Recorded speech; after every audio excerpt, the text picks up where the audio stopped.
When one is in the Klondike, one should probably go gold panning.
Good morning, folks.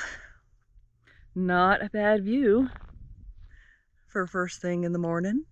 I'm just outside of Dawson City in Yukon, and the area I'm in is generally known as the Klondike. And this is where gold was first discovered in the Yukon. And so today, I'm going gold panning, because when one is in the Klondike, one should probably go gold panning.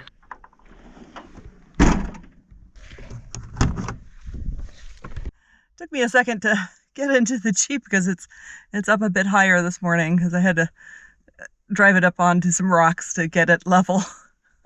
Big step up into the Jeep this morning. You just can't go gold panning willy-nilly anywhere you like because a lot of people have claims, gold claims, on the rivers around here in many sections of the rivers. But Dawson City maintains a public gold claim on Bonanza Creek, which is where the Yukon Gold Rush started. So that's where we're going. Aurora Har.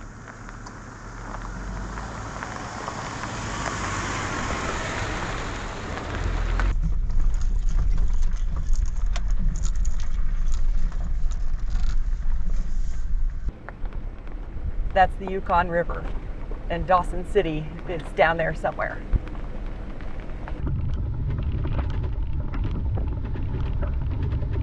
I just stopped to take a quick little walk in the woods because I'm seeing mushrooms everywhere. I don't know if I'm seeing any that are going to be edible, but I figure I'd take a look. Oh, this reindeer moss is soft.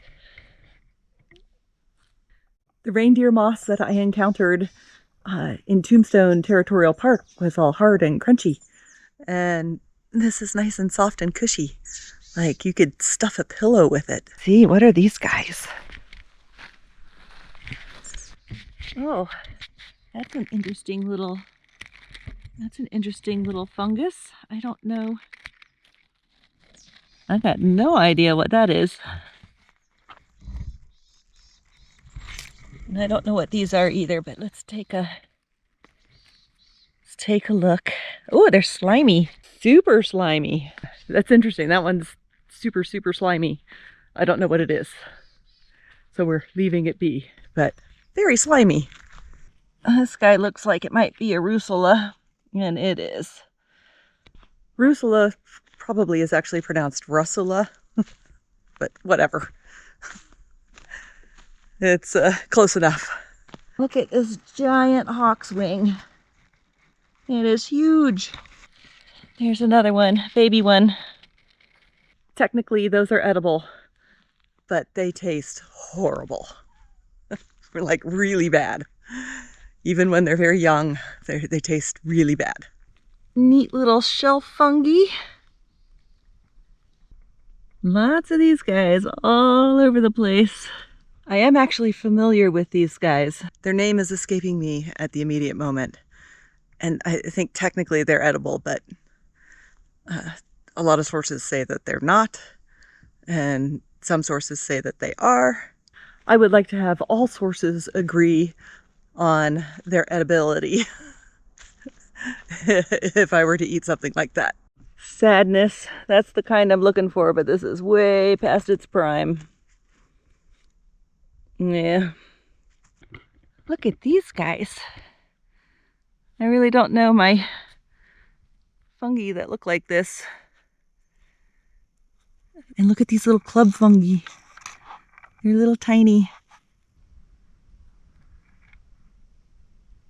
And there's a perfect little amanita hiding in the shrubbery. All right, enough wandering around in the woods. It's time to go wander around in a river.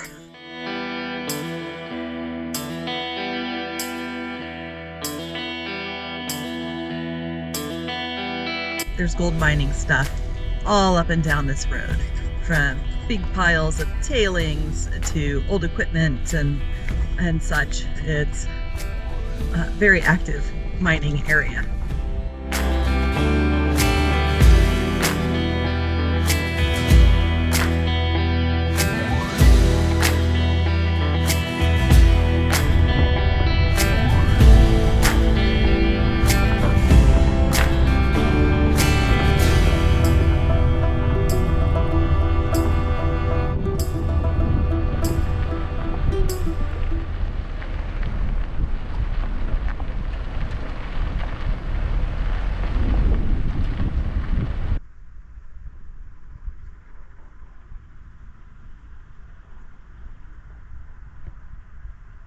Brief stop to check out dredge number 4, which is what I'm getting, is basically a giant gold panning machine. And this one dredged 8 metric tons of gold from the river over 46 years. It's kind of cool. You can take a tour of it, but it's $11, so we're not going to do that.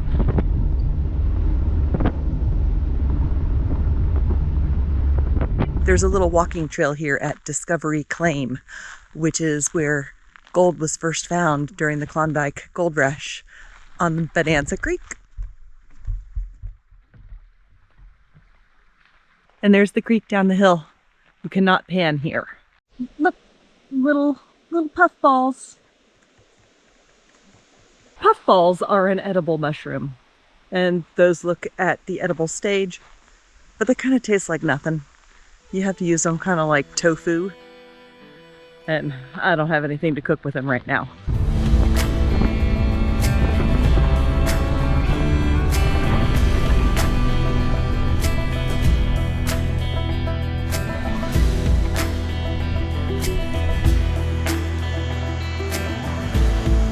We've arrived at free claim number 6, and I have my pan. Kind of hot. Took my jacket off. Oh, mosquitoes. Maybe I should have brought my mosquito thing. Get the hair up. It's hot. From my understanding, you kind of want to look for inside bends in the river, because that's where gold might be deposited.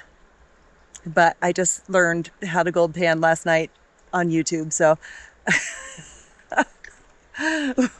we'll see. There aren't really good bends in the river, so we're gonna try right here.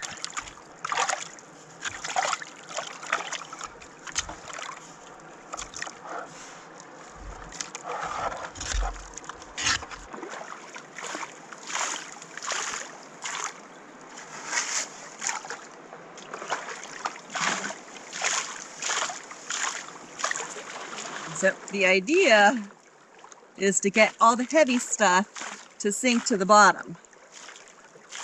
And they sell these things called a classifier, which I didn't get because I was cheap. That would make it easier to get the big rocks out. I probably should have put my glasses in my pocket too. If I do find a tiny speck of gold, I might not see it.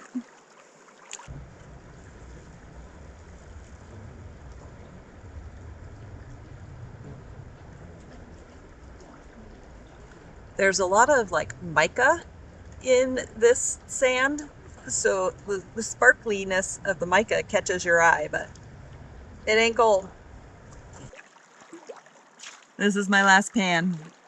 I have tried soil from the banks, from the middle of the river, from the edges. I got nothing.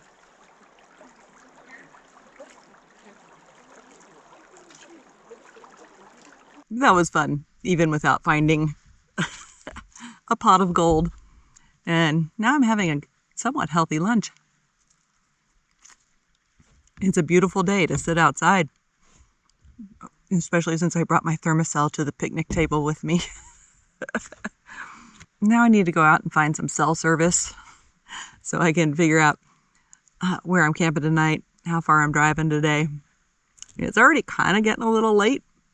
It's in the mid-afternoon, so it's time to figure out where we're going.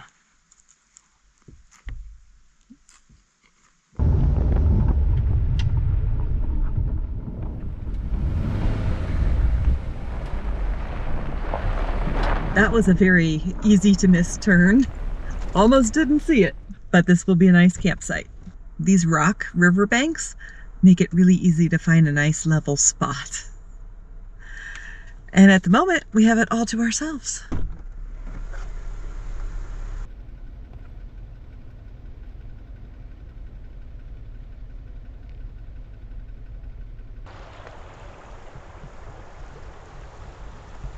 This is the beautiful Klondike River. And yeah, I'm gonna throw a fly in this water. I broke my fly rod. It happens. I accidentally slammed it in the car door. But I have this rod, which is a tenkara rod, which is a fly rod, but slightly different in that it doesn't have a reel.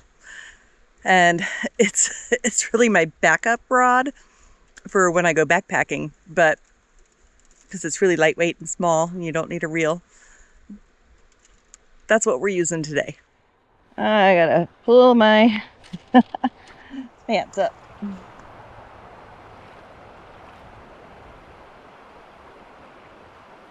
Tenkara rod is a fly rod with a fixed length of line. And in fact, the line starts way out there at the tip of the rod. And it only goes a little bit longer than the length of the rod. It's a lot harder to get this type of line stuck in a tree. That's good.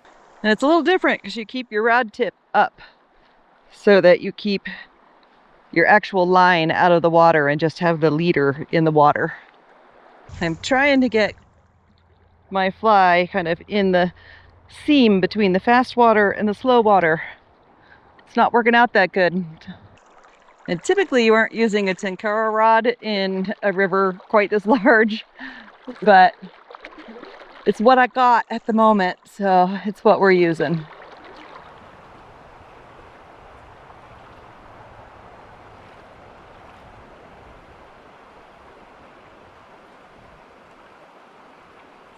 My toes are getting a little frozen, so I'm calling that good. Obviously didn't catch anything, but it's still fun. That's somewhat of a sad dinner, but lovely setting for it. I just don't feel like cooking right now. We'll see you guys in the morning.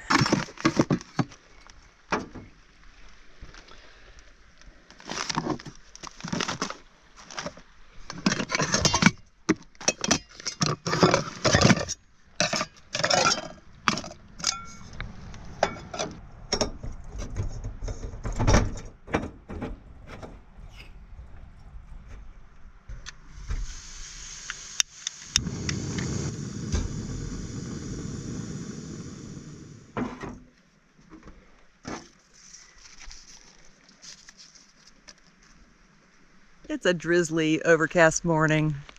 It's a good morning for tea. But you do have to wait for it to steep. It'll be a minute.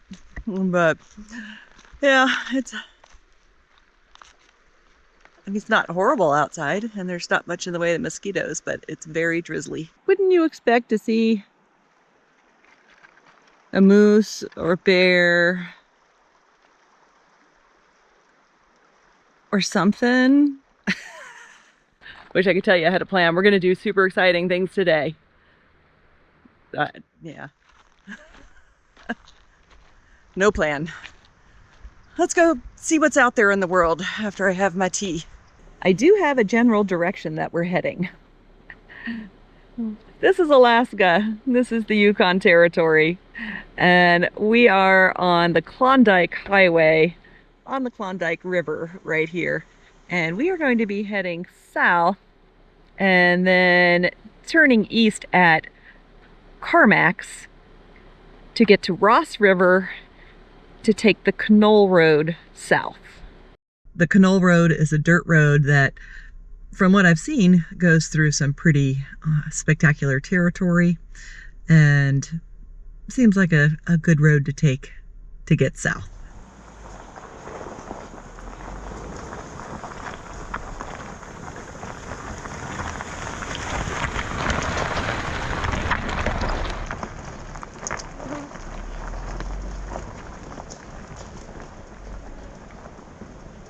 Have to go right up to the river's edge just about to get out of here.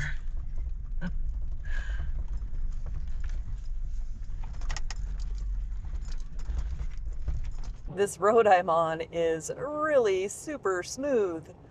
It's a little bit of a challenge not to speed. I mean, I'm not a speeding type person, but it's really smooth, and it's been a while since I've been on such a smooth road that my gas pedal just slowly goes down because I'm not having to pay as much attention to road damage. And it's a little hypnotizing. We're going through just more forest. There's some pretty mountains in the distance, but just more nice forest, but a little hypnotizing. Well, we're back on gravel because they're doing a bunch of road construction, but the gravel is pretty smooth. I'm starting to see touches of fall in the foliage, just a touch. Leaves are just starting to turn, but I can't believe it's already that late in the year that the leaves are starting to turn.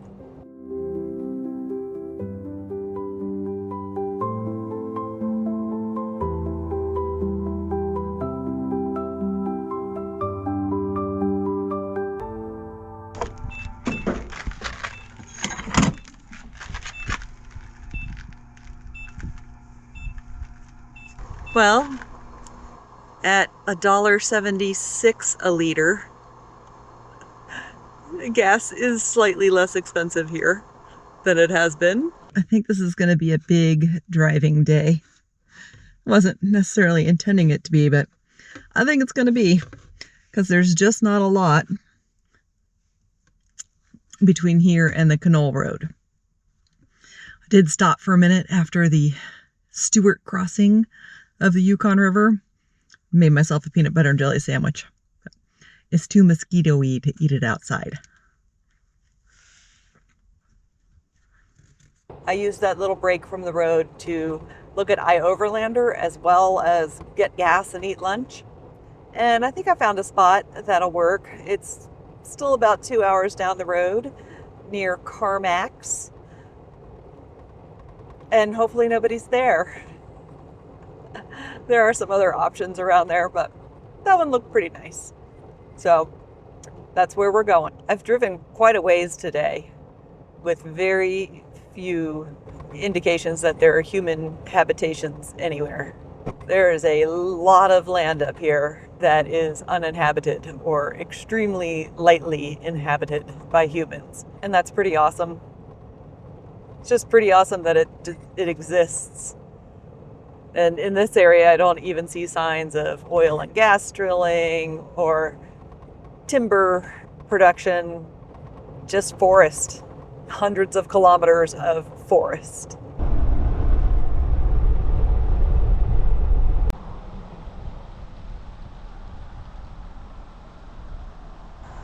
Beringia? Russia, Canada. And this was a big landmass that connected the two. I don't know how to pronounce that.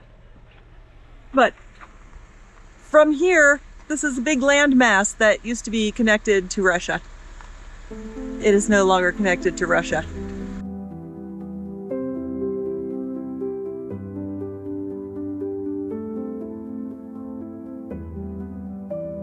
That's a pretty cool site. It's called Five Finger Rapids, and the stern wheelers had to make their way through that to deliver ore to and from the Yukon. There is a whole bunch of stairs and a trail you can take to get closer to it, but it's getting late and I need to get somewhere to camp.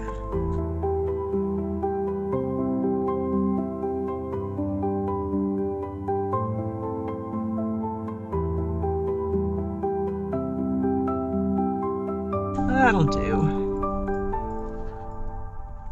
Oh, what's up there? Let's go look up there. This isn't the spot I was aiming for, but that spot was taken. So, I mean, this is pretty nice. But I'm gonna walk up this little hill for a minute and see if this would be better. I am on top of a little hill above the lake, but I don't know if I can get very level up here. I have decided to not park on the little hill, even though it's really cool. But if I need to get in and out of the Jeep, it's kind of narrow and I don't want to go tumbling down the hill. So we are a little closer to the road than I'd like, but there's a lovely lake back there.